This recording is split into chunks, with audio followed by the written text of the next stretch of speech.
Hey guys, thanks for joining the Lunawolf Woods of Wisdom. And as usual, please do hit subscribe. I appreciate all the support for this new channel. And I'm always interested to hear your feedback, comments, etc. So please do let me know what you think of these videos. I'm branching out and doing some different types of videos. So I recently did a video on Halloween coloring books.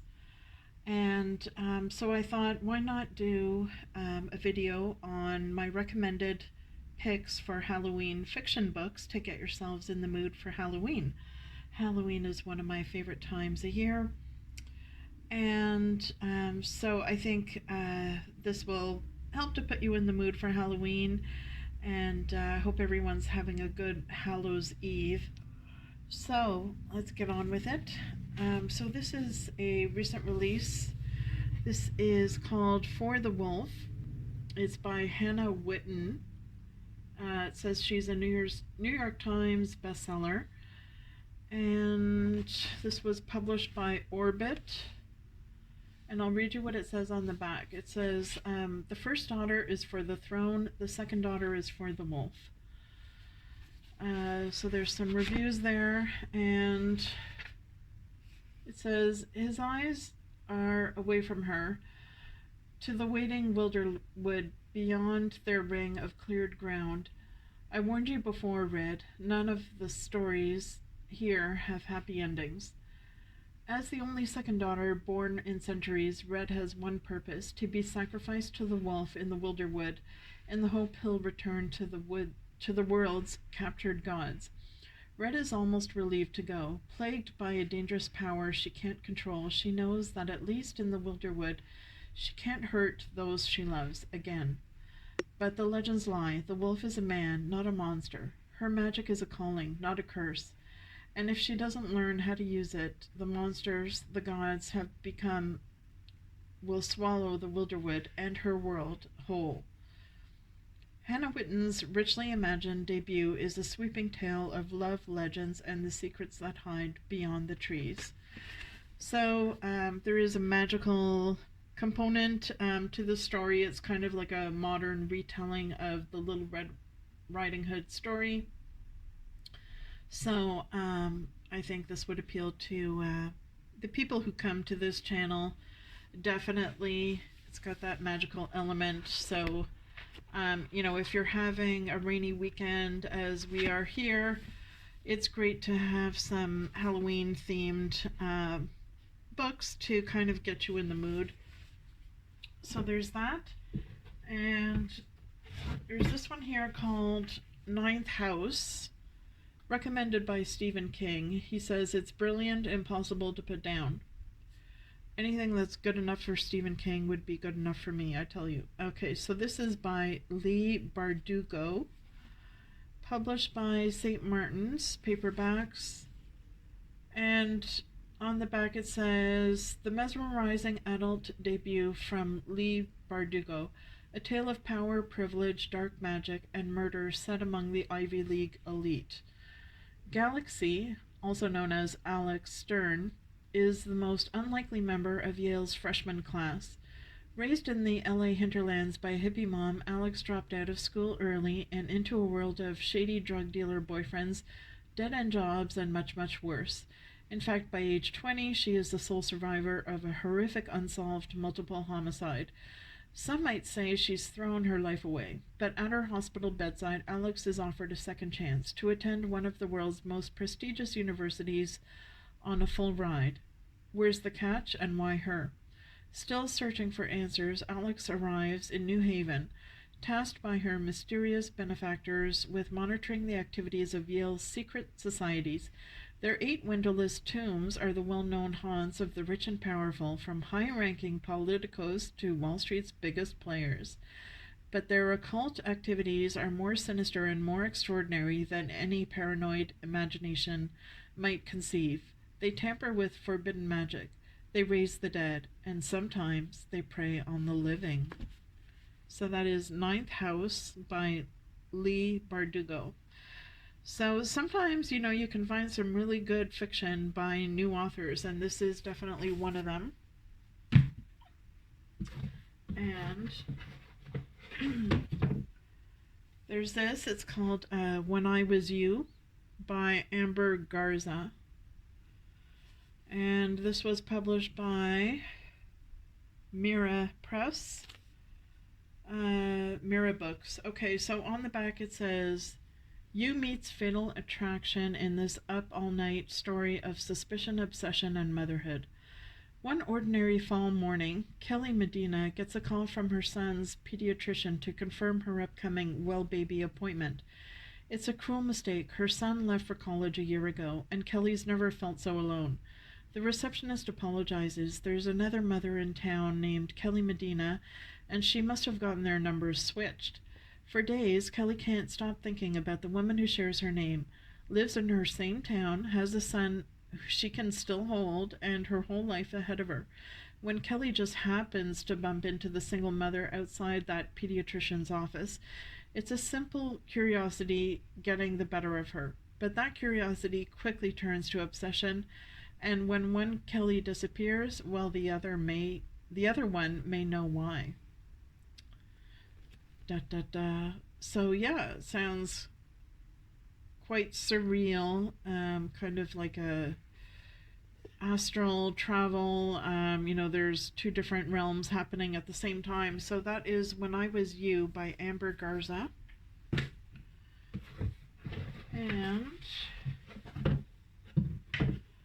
okay, I got this on sale at Chapters for $6. So how can you complain? The Tibetan Book of the Dead. They have all sorts of classics at Chapters that you can buy for $6 by amazing authors. So Tibetan Book of the Dead, it says, said to have its origins in the treasure texts that were supposedly hidden away by, sorry, I can't pronounce that name, so I'm not going to butcher it. But the Lotus Guru in Tibet in the 8th century, the Tibetan Book of the Dead was traditionally read aloud to the dying or recently deceased as a guide to the afterlife. It explains how to recognize the true nature of the mind so that after death it will be possible to attain enlightenment and liberation from the suffering associated with the endless cycle of death and rebirth. For many, reading the Tibetan Book of the Dead has been a revelatory experience on the path to finding a sense of spirituality and self-knowledge. So there you go. And I also got this for $6 at Chapters. It's called What Should Be Wild by Julia Fine. And it's published by Harper Perennial. On the back it says, Cursed Maisie Cothey has never known the feeling of human flesh. Born with the power to kill or resurrect at her slightest touch, she has spent her childhood sequestered in her family's manor at the edge of a mysterious forest.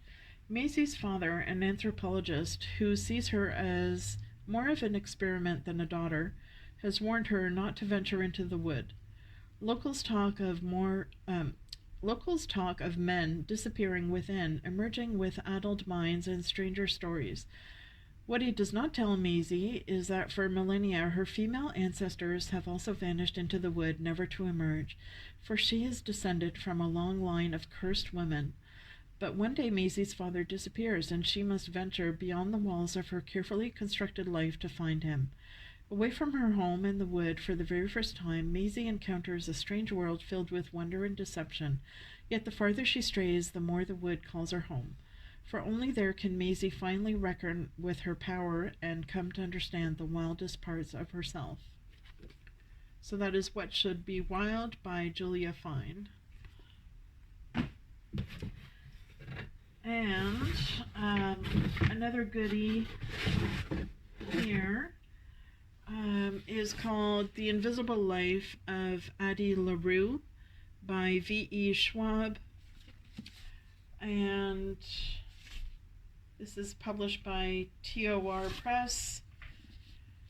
So this, if you've ever seen the movie Adeline, then this is quite similar to that. It says, Victoria Schwab sends you whirling through a dizzying kaleidoscope adventure through centuries filled with love, loss, art, and more. all the while dazzling your senses and hundreds of tiny magical moments along the way. Never pray to the gods that answer after dark. It is France, 1714. In a moment of desperation, a young woman named Adeline meets a dangerous stranger and makes a terrible mistake. As she realizes the limitations of her Faustian bargain, being able to live forever without being able to be remembered by anyone she sees, Addie chooses to flee her small village as everything she once held dear is torn away. But there are still dreams to be had and a life to live, and she is determined to find excitement and satisfaction in the wide, beckoning world, even if she will be doomed to be alone forever. Or not quite alone, as every year on her birthday the alluring Luke comes to visit, checking to see if she is ready to give up her soul.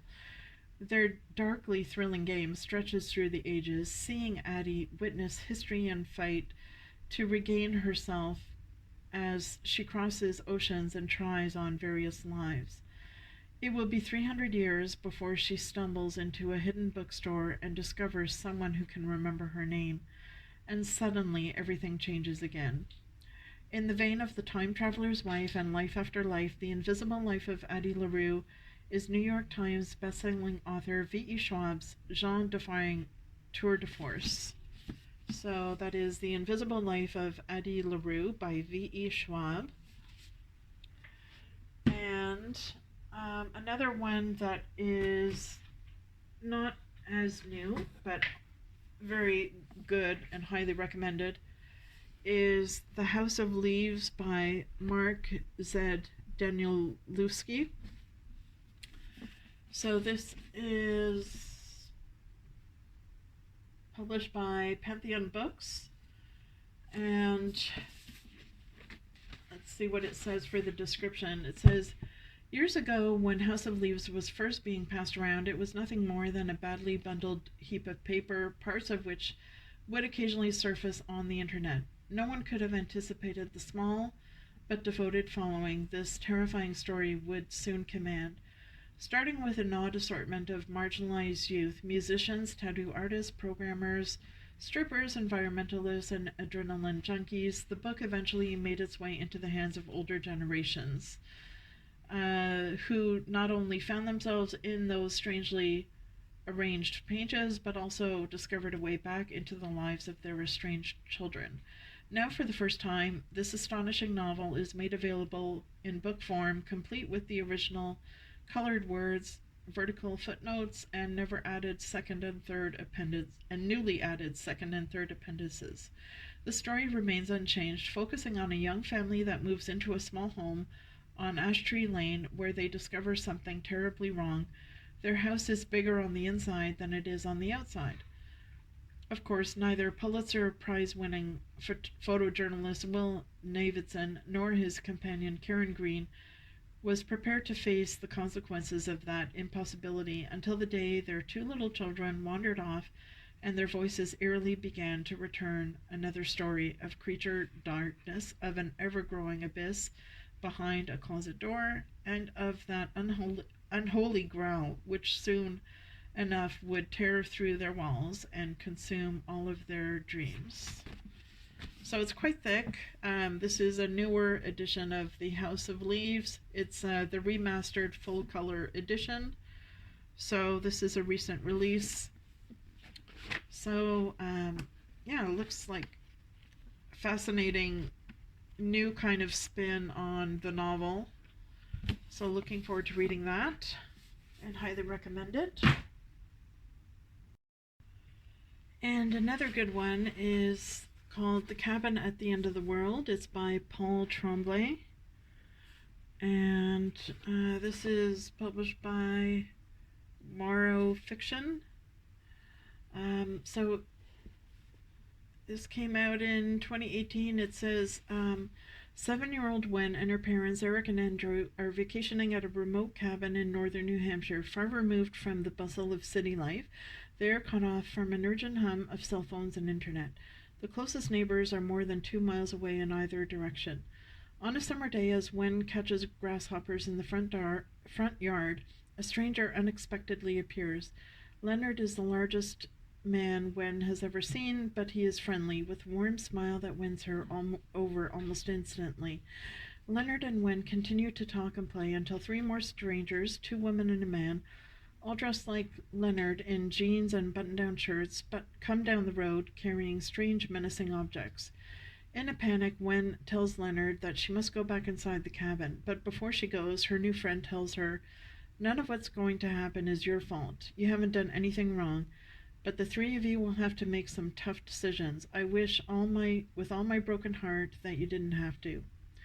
As Wen sprints away to warn her parents, Leonard calls out, "Your dads won't want to let us in, Wen, but they have to. We need your help to save the world."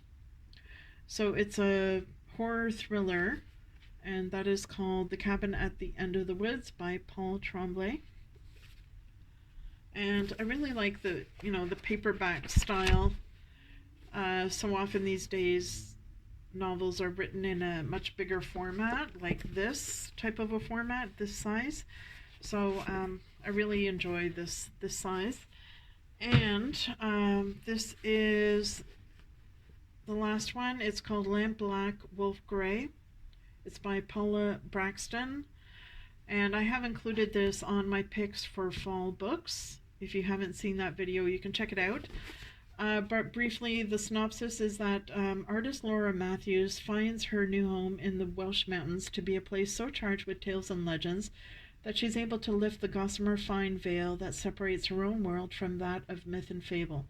She and her husband Dan have given up the city life and moved to Blanwyn, an ancient longhouse high in the hills. Here she hopes that the wild beauty will inspire her to produce her best art and give her the baby they have hoped for. But this high valley is also home to others, such as Riss, the charismatic loner who pursues Laura with fervor, and Onwin, the wise old woman from the neighboring farm who seems to know so much but talks in riddles. And then there is Merlin.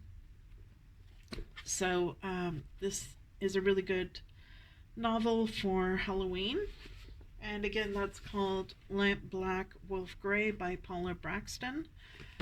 She has a master's in creative writing.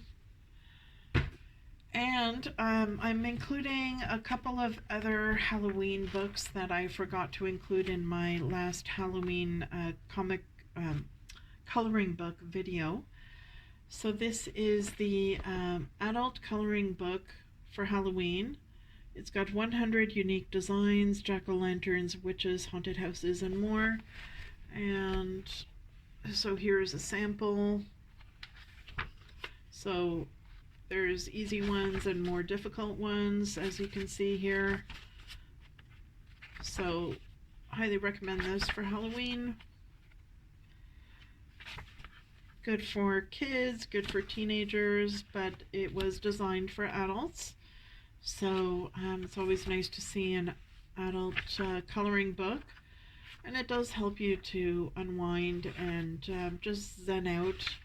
And I find it's a meditative practice in its own right. And your mind just wanders and goes on a Halloween journey, which is always fun to put you in the mood for Halloween. Now, this last one is called Witch Hunt Horror Hotel. It's by A.M. Shaw, S-H-A-S. Sorry, S-H-A-H, A.M. Shaw. And it is, who's the publisher? I don't see who the publisher is, but it has a really nice velvety soft feel on the cover. Now the only thing is that it's a bit odd because the majority of it, I didn't realize this when I purchased it, but it has biblical text at the front for some odd reason, and then in the back is where the actual coloring pages are. So the number of coloring pages, I'm not sure, but this is how many coloring pages there are, this portion here at the end. And I find the art is really well done, even though, you know, it's a shame that the majority of the book is some sort of biblical text, but it's definitely for adults. Definitely spooky, scary scenes here. So the artwork is really well done, and it was a cheap coloring book, so I can't complain. Yeah, so it'll really put you in the mood for sure for Halloween. And it's challenging. So that is the adult coloring book Witch Hunt Horror Hotel by A.M. Shaw. All right, guys. So I think Halloween is definitely a time to get you in the mood for Halloween stories. I think of telling haunted stories around a bonfire, and I think for that reason, it's good to get in the mood for Halloween by reading some really good fiction. And if you do check out any of the books I recommended, please comment to let me know if you have read them already. I'm definitely interested to hear your comments, so a reminder to hit subscribe. Thanks for staying around this long, and I will see you in the next video. I plan to have a couple more videos that I'm going to be putting up for Halloween. Alright, take care.